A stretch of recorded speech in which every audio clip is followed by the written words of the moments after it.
Hello and welcome to our latest edition of Inspire Presents Book Talk, the series where we interview the authors that you love. I'm really excited about this edition as we'll be talking to T.M. Logan, who is the author behind this month's page-turning Inspired book club read, The Catch, which I know many of our readers are currently enjoying. The Catch, published by Bonnier, is T.M. Logan's fourth psychological thriller, and his other titles include Lies and The Holiday, which was a Richard and Judy book club pick and a Sunday Times bestseller. His books are hugely popular, with sales in the UK passing 750,000 this year. So, hello, Tim. Hello, thank you for inviting me. Oh no, thank you so much for joining us. It's actually, I was just thinking about it, it's a year ago today, this month, that I was interviewing you in person at our Readers' Day event. Is it that long ago? Wow, okay. I know, and it's so sad that that event can't take place this year, but it is, I mean, doing these virtual interviews, it's so good that we can in some way keep connecting readers and writers. Yeah, definitely. Yeah. Have you been doing a few interviews, etc. on Zoom? I've done a few, and a few things like, so when The Catch was launched in the summer, I did a virtual launch for that instead of going to Waterstones and doing it on the in their room there. I did it online on Facebook Live. So yeah, it's been good it's been good practice in that respect, but obviously it can't really replace sort of getting out to meet people and signing books for people. But it's nice to do it all the same and sort of have that conversation. Yeah, hopefully it won't be too long. But actually, another one bonus of it is that you're actually now joining us from your writing cabin. So we get a sneak peek inside it. So is this where The Catch was written? It is, yes. So in this, it's at the end of my garden. I wrote for a long time in my in the spare room of my house. But a few years ago, when I took redundancy from my job, there was so much stuff in the spare room in the end, and so much junk and books that I just thought, well, I probably should try and get rid of all this and have it in a dedicated space to write. So yeah, it's the end of my garden. I can see the house, and it's been a bit of a godsend really this year, particularly with lockdown and having a sort of space to where I can shut the doors and I can pull the blinds down if I want to, and kind of shut the world out and just get on with writing. Yeah, and it's nice for us to get a sneak peek. So The Catch, it's been described as twisty, tricksy, instantly relatable, and utterly compulsive. I completely agree with it. I couldn't put it down. I think everybody's saying that's reading it. It has become one of our most downloaded titles. I think it is currently our most downloaded ebook, and actually, of our campaign titles where we release audio and ebooks, The Holiday is currently topping that list. So yeah, which is excellent news. Wow. So without any spoilers, could you tell us a bit about The Catch? Yeah, The Catch is, as you said, it's a psychological thriller. So it's really, it's around, sort of starts with a family, and there's a mum and dad and a grown-up daughter who's called Abby.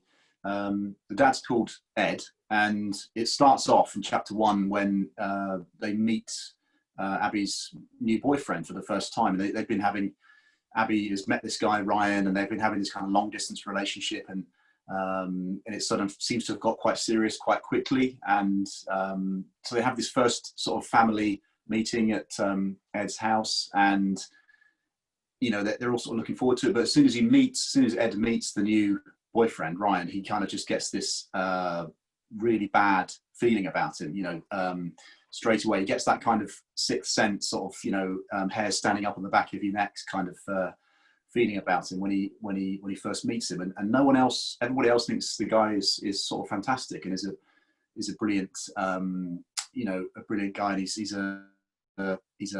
sort of successful, and he's smart, and he's kind, and he's an army veteran, all these sort of fantastic things, but Ed is the only one who gets, like I say, he gets this kind of weird feeling about him, that something else is going on sort of below the surface with him, and he sort of determines to try and find out what that is, and all the time kind of alienating himself from the rest of the family and pushing a wedge between himself and his daughter and his own wife as well. So that's the sort of starting point of the story, and it kind of follows that journey for him as he tries to discover the truth. Or, you know, obviously the flip side of it is he just the kind of typical kind of overprotective, paranoid dad who's sort of seeing shadows where there aren't any. So yeah, there's a little bit of me in there, but I mean, hopefully not too much. So yeah, I was going to ask that because I think that's what's so good about it as a psychological thriller. It is such a relatable premise, it really is. But you know, I had to ask you yourself because after all, you're a father of a daughter of a similar age to Abby in the book. yeah. You know, are we right to draw some comparisons there? Yeah, there are a few things. I mean, age-wise, we're similar. I mean, Abby in the book is a little bit older than my daughter, Sophie. But yeah, there's some... Ed and I have some things in common, but he is kind of... I don't know, he's probably sort of... get those my own attributes and sort of turn them all the way up to 10. That's what he's like in the book. So hopefully, you know, I have people, my wife and other people kind of, you know, are kind of a calming influence on me. But I mean, I'm not, you know, I'm not really like the sort of crazy dad, but it's just one of those what if scenarios. You know, what if you did, you know, because I'm sort of fascinated by the idea of meeting strangers and how do you judge strangers and how do you make a sort of a quick decision about someone as to whether you can trust them or not. And you know, obviously for him in that situation is his only child who's potentially going to go off with this guy who's kind of coming into the family, and he's you know, he's struggling with things like sort of letting go in some ways, letting go of his daughter and letting her live her own life and make her own decisions, and he's having a hard time with that. And again, hopefully I'm not quite in the same boat as that, but, I hope not. Yeah, no, it is. It's that starting with such a common human feeling of protecting your child, and we often, you know, hear about, you know, overprotective dads, but then just taking it, you know, just running with it. Yes, I would leave it there. So, but has your daughter read it, and is she now keeping her boyfriends under wraps?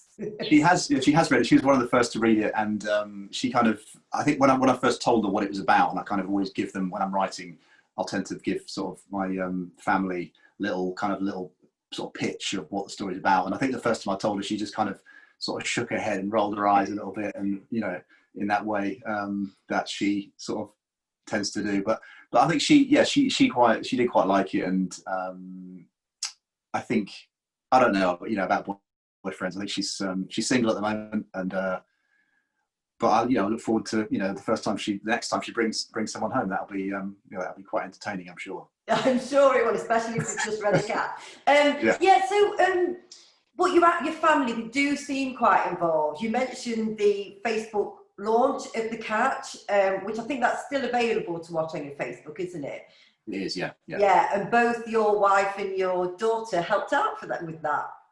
They did, yeah. They're kind of very. I mean, they're always kind of involved to, you know, different extent with the sort of live launches we've done before, but in-person launches. But it was really, they kind of stepped up to help out and sort of, you know, compile questions that were coming in from viewers, and it was a kind of a real bonus to have them sort of, you know, in the cabin with me and helping out. So my son was also around. He was helping out with stuff, sort of technical things, connecting various grandparents to the launch in the house. So he was also kind of had a role to play. So yeah, no, it had a really nice feel to it. It was nice to see that. And what I do have to say, I did like the attention to detail. It wasn't, you know, it was a virtual launch, but I did note that you had the traditional champagne on hand. Yeah, you got to be careful with that, because you got to have anything too bubbly, because then you start sort of either hiccuping, or you know, you're kind of like constantly. So yeah, I discovered that when I did the launch, and I have to make less bubbly next time, I think, because otherwise you burping the whole time. So yeah, but it was warranted. It was warranted, certainly. So going back to the actual book, so The Cat, you start it with this teaser prologue, and you've done that in your other books as well. And it's so clever because it just works that you know something, right from that opening page, you know something bad is going to happen, but you just don't know how it's going to turn out, and you are kept on your edge throughout. What I want to know is, did the teaser, did that come first, or is that something you add later? Yeah, it came quite early on. It was sort of in one form or another. I think it was a bit shorter than it ended up being, but that was quite an early stage where I had that, because I knew that there was going to be, I knew that was going to appear at some point. You know, the circumstances of that were going to be somewhere later in the book. I knew that from an early stage, and yeah, it's nice to put that in to sort of say, you know, here's a kind of glimpse of what's coming up. It's almost like it's not a trailer, but it's kind of like saying, you know, this is a little snapshot of something that's in the one of the pages ahead. So yeah, but that was an early stage, that kind of that was added into the draft, and then it was, yeah, it didn't change that much until sort of final draft, but they always get tweaked. But yeah, I had kind of a pretty good idea of what the ending would be early on. Yeah, I was going to ask about that now, but it does manage to keep you hooked, even though you've got it from the start. I mean, and it's not, here's my copy, bit dog-eared, but you know, it's not a slim book, is it? And you know, and it is revolved around these two characters, but it still keeps you guessing, or like, it's like, you know, is he being overprotective? Is he right? And all through it does that. And what interested me is you do seem to really like, how to put it, to like playing with the reader. You know, Yeah. there's a twist. You know, a lot of times I'd have to put it down now and again, because I thought, I've got this sus now. I know what's happening. And then I have to put it down and shake my head. I'm like, it got me. Now what? Now what? It's a bit like watching, you know, the things on, I'm watching the Undoing, a thriller on Netflix at the minute. And, you know, that, yeah, you're just guessing. And then the writer throws something completely different in. And I just wondered, because you do it so well, are you sometimes, when you're writing that, do you sit back and are you chuckling to yourself that, like, I've got them now, I'm playing with them now? Yeah, sometimes you sort of see comments from people, or you hear things from like friends as they're reading it, and they've got to a certain point and they're like, you know, confidently telling you what they think the ending's going to be, and then you're like, you kind of just sit there and you just sort of nod and you just say, keep on reading, and you know, talk to me again when you've got a few more chapters in. So yeah, but it was always fun, and always like to try and surprise people, and I've tried to do that with all the books, you know, so far, to sort of have that thing where I can, you know, have at least, you know, a few twists kind of along the way to keep people guessing, and then it is quite satisfying to sort of, you know, to think, you know, you've kind of pulled the wool over people's eyes, you know, for so long. And some people write in their reviews on Amazon and they're like, oh yeah, I guessed this from like page 20 or whatever, but I think you know, there's always going to be, it's hard to fool everybody, but you can if you can do that with majority of readers, then I feel like I'm kind of I've done what I've, you know, set out to do. Yeah. Are you aware of that then? Are you very aware of the reader? Is that relationship between the reader and writer quite important to you? I think it is, because I think I'm always sort of aware that, like you say, that The Catch was quite a chunky book. It came out just over 100,000 words, I think, which is it's up there with, I think The Holiday was similar, but they're quite chunky, you know, reads. And you're talking about asking people to spend sort of 10 hours or 15 hours or 20 hours of their time, you know, in that world and reading. And I feel like I want them to feel like it was, you know, justified. It was sort of, it was time well spent, sort of thing. And I'm constantly aware of, because when I read other books, I'm always thinking, you know, sometimes I always try to finish a book that I start, but sometimes I just think, oh, blimey, you know, there's 101 other things I'd rather be doing. But yeah, I'm always aware of the reader and how much time they're going to invest in the book, and trying to sort of reward that with a good story. Yeah, I'm sure that is much appreciated. It is for me. I mean, it's like, I don't read quickly, and I have a very talkative 6-year-old in the house. But you know, 2 days I got through it. You know, it was fantastic. So I do think, I think that leads us nicely to some of the reader questions that have come in, I think. Now, we had one in from the book club at Langley Mill, who are linked with Eastwood Library. they wanted to know, I think you've touched on this, but if you could expand a bit, wanted to know when and how you came up with the ending without getting any spoilers. You know, I think you said it was there from quite early on.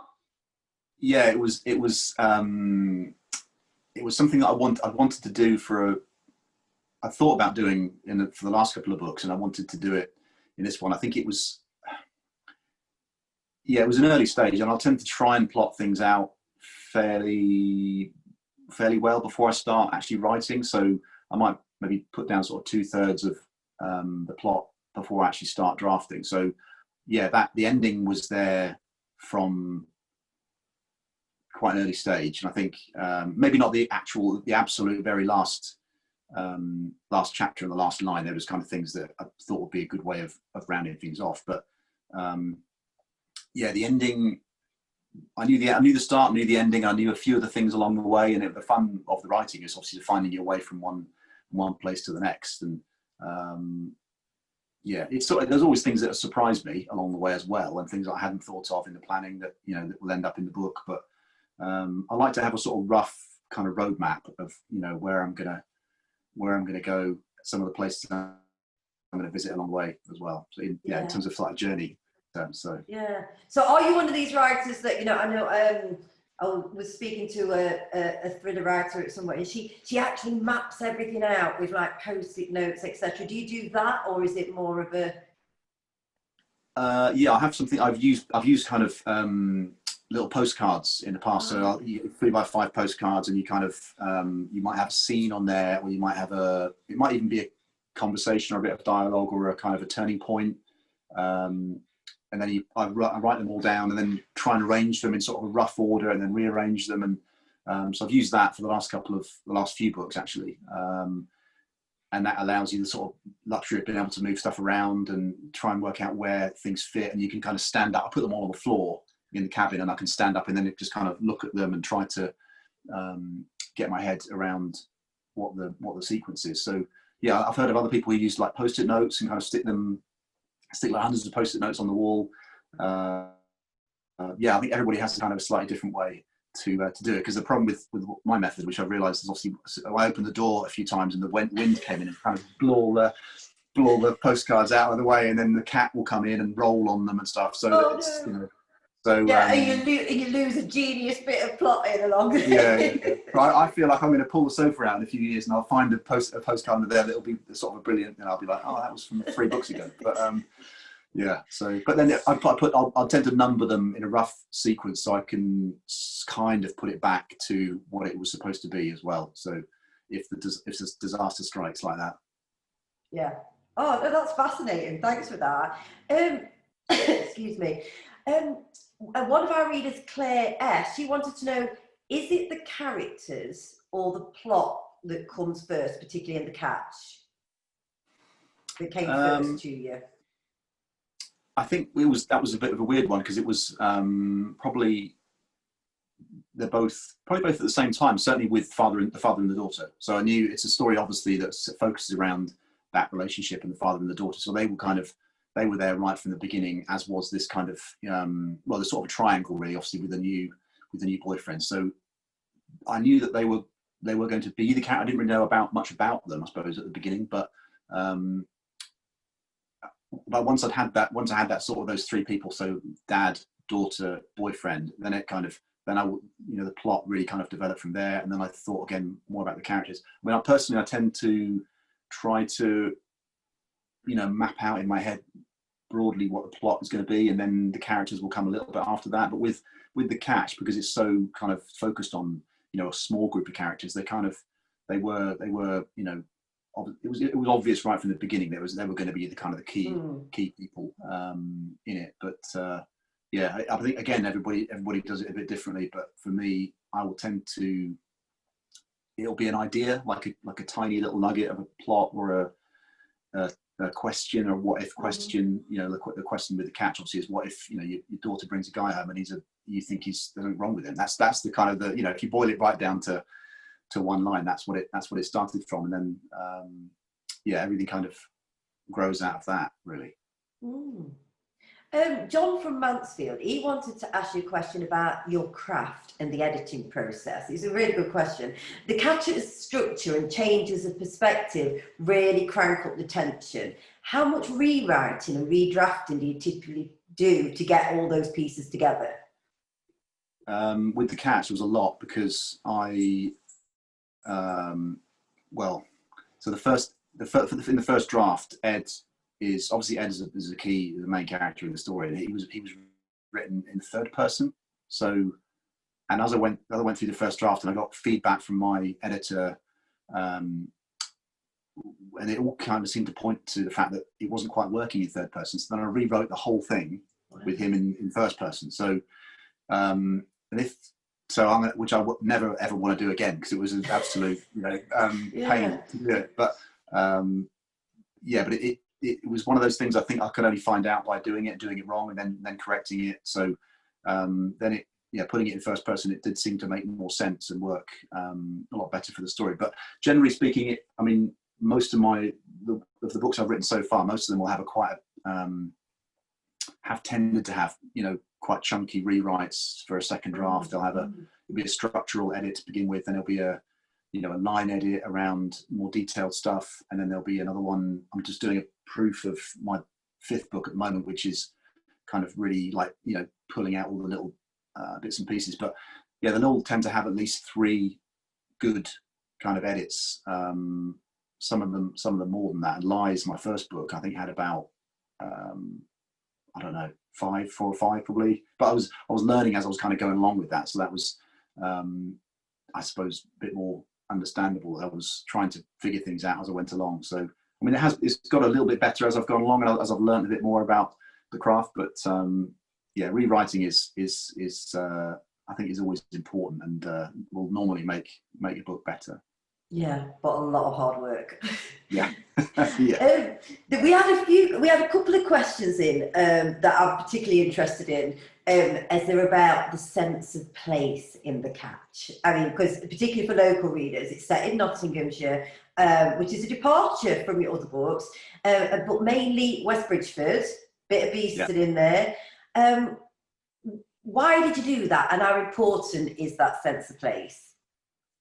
I think it was important for this because it's a story of, as I say, it's a story about a family and a kind of a new arrival in the family, effectively, and kind of someone coming from the outside onto Ed and his wife Claire's sort of home turf kind of thing. So he lives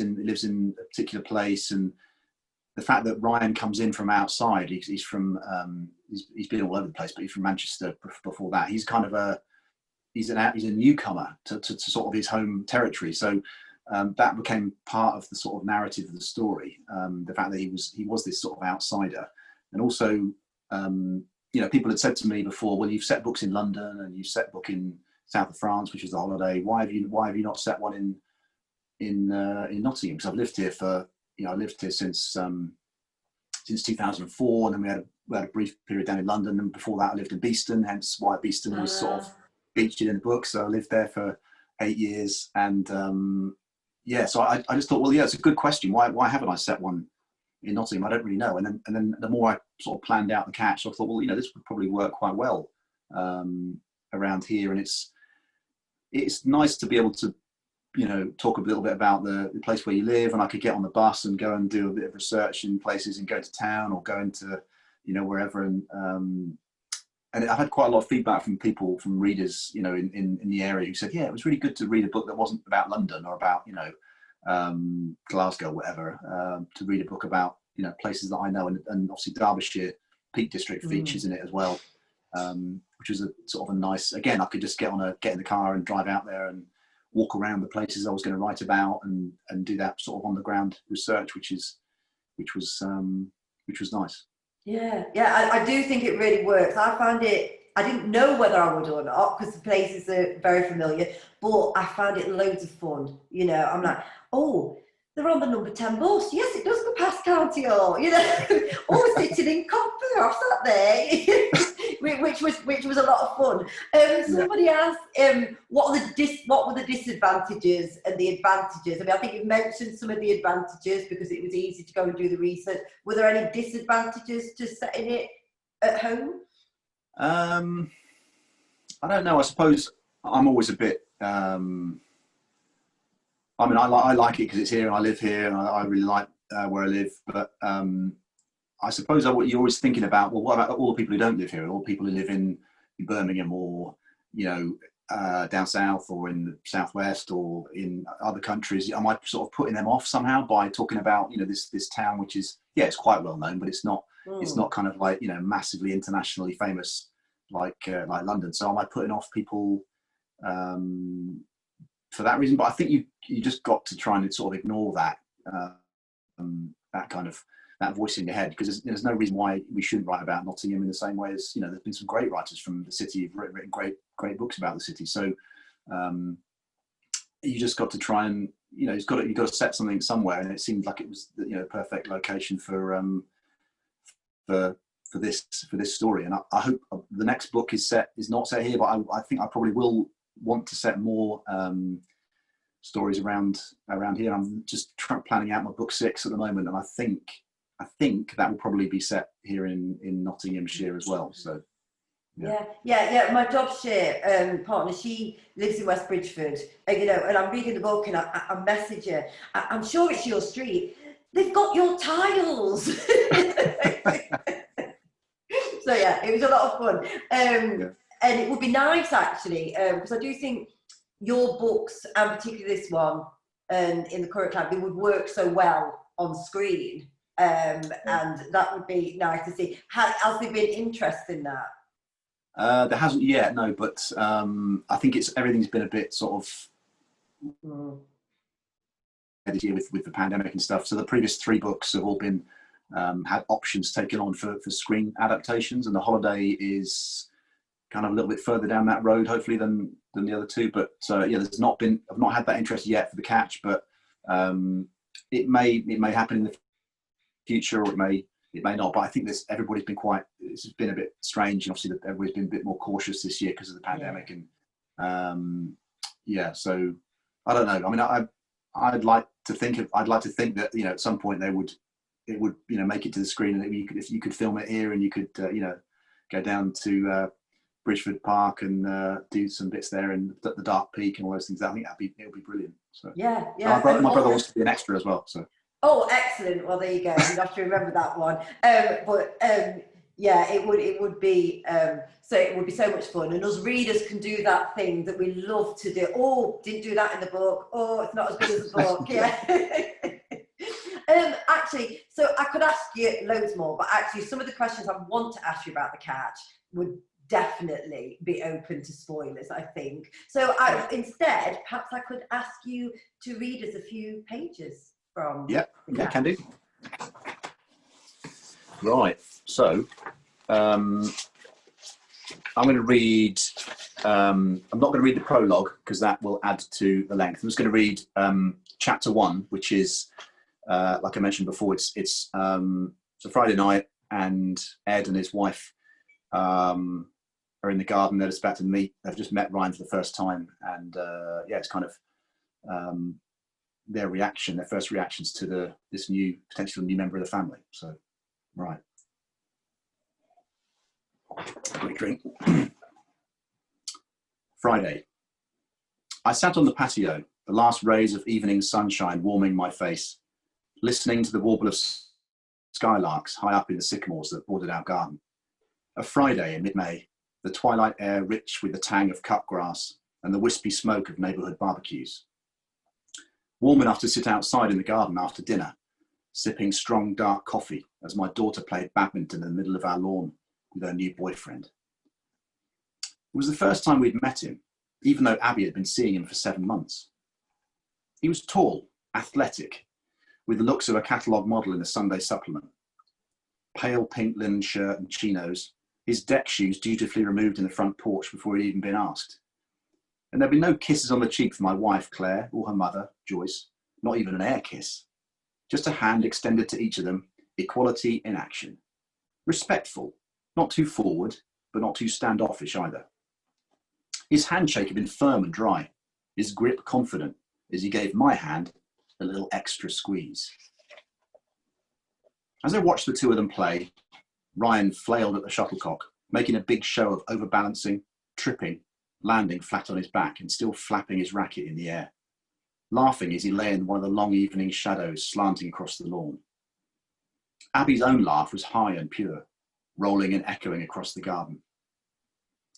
There was a ripple of laughter from the table next to me, Claire and Joyce smiling over at the pair. "They make a good-looking couple," Claire said, stretching her tanned arms above her head. "Don't you think?" "I wouldn't have said no if I was a bit younger," Joyce smiled, sitting forward in a wheelchair. "Just look at them together." "Don't you think, Ed?" Claire put a hand on my arm, her fingertips warm against my skin. "It's so nice to see her happy again, isn't it?" "She really does seem to like him," I said, not meeting her gaze. It was true. Abby was happier than I'd seen her in a while. It sounds like a cliche, but this evening she was pretty much glowing. These last few months there had been an endless stream of Ryan this and Ryan that as their long-distance weekend relationship developed. "He seems like a lovely boy," Joyce said. "He's 33, I said. "Not exactly a boy, is he? Almost 10 years older than her." "You know what Mum means," Claire said. "Look at them together. You can see they've got a real connection." "We've only just met the guy," I said. My wife turned to me, a question in her voice. "Ed?" "What?" "Abby is really, really keen on him, so just give him a chance, all right? I don't think he's like the rest." She gave my arm a little squeeze. "Be nice." "I'm always nice," I said quietly. "Of course you are, darling," Claire said, with only the slightest hint of sarcasm. "Of course you are." I returned my attention to the badminton match. Abby was barefoot in the grass, her fine dark hair flowing behind her as she darted from side to side. She had played since she was tiny. Every summer, I'd set up the net on the lawn and we'd play endless games together. It was a good memory, but it made me ache too. "Rematch?" she said to Ryan with a smile. "Will you go easy on me?" he said, getting to his feet and brushing grass from his trousers. "No chance," she said, laughing. I studied him again as they played. He was certainly well put together, a kind of boy band next door handsome. A light scattering of stubble across a strong jaw and a dimple in his chin. Straight white teeth that he showed often, a smile that seemed genuine and warm. Straight, strong eyebrows, eyes a deep, heavy brown, so dark they were almost black. He caught me watching, and our eyes met. But he didn't smile. He didn't look away. He just stared. And that was when it hit me. A jolt of nervous static right at the top of my spine, a shiver, as if someone had just walked over my grave. Something shifting in the air between us, vibrating like a plucked string. It was primal, visceral, an ancient instinct that would have warned a Stone Age hunter there was a wolf crouching in the shadows, ready to pounce. You can't see the danger, or smell it, or hear it, but you sense it as the fine hairs stand up on the back of your neck. And I knew it then, as I looked Ryan in the eyes. That was the moment I realised there was something not quite right about my daughter's new boyfriend. There was something hidden in the dark shadows behind his eyes. Something off. Something very, very wrong indeed. Excellent. And there we have the intrigue right there. Brilliant. Thank you so much for that. You did mention that you've been working on something in lockdown. Yep. Yeah. And could you tell us when that is going to be out? Yeah, so that's the next book, which is called Trust Me, and that comes out on March the 18th next year in the UK. It's my first hardback, so that's quite exciting to have a hardback out. And yeah, it's another psychological thriller.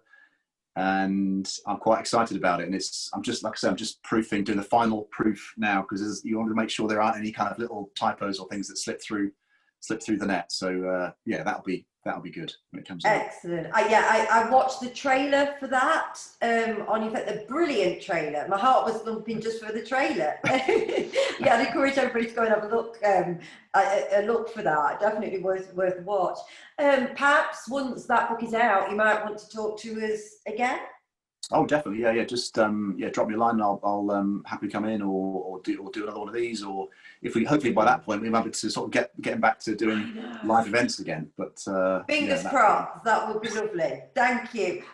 So just before you go, we always like to ask our authors for some recommendations, some reading recommendations. Okay, so have you got a couple for us? I have got a few. So I've actually just put a blog up on my website about the six favourite books of the year. And it's a combination of books that I've read and audiobooks. So in terms of, they're all kind of thrillers. They're all kind of in the genre that I write in. So some of them that I liked, there's a book called The Lying Room by Nikki French, which is a great psychological thriller. There's quite a lot of lying in the title, actually. There's one called Seven Lies by Elizabeth Kay, and Blacktop Wasteland, which is an American author called S.A. Cosby. I've never come across him before, but that's brilliant. And another one that I really enjoyed is 13 by Steve Kavanagh. It's been quite really, really popular this year, and it's it's a New York lawyer, and he's sort of faced with this, where the premise of the book basically is there's a serial killer involved in this trial, but he's not in the dock, he's on the jury. And so it's kind of just one of those great premises you can kind of sum up in one sentence. That was really good. Yeah, I'm quite a slow reader, so I don't get through like hundreds of books a year, but they were some of the ones that kind of stood out for me this year. Excellent, thank you for those. I mean, I don't just speaking for myself personally, psychological thrillers, that sort of genre, I think they've been great to read this year because it keeps you focused, keeps you getting, it's pure entertainment. So we've come to the end of our chat, so thank you. I just want to say thank you so much for talking to us. It's been absolutely fantastic, and I do hope to see you again, albeit virtually or live at some point next year. Thank you so much. It's been great. Thank you for having me. Thank you. Bye-bye. Cheers.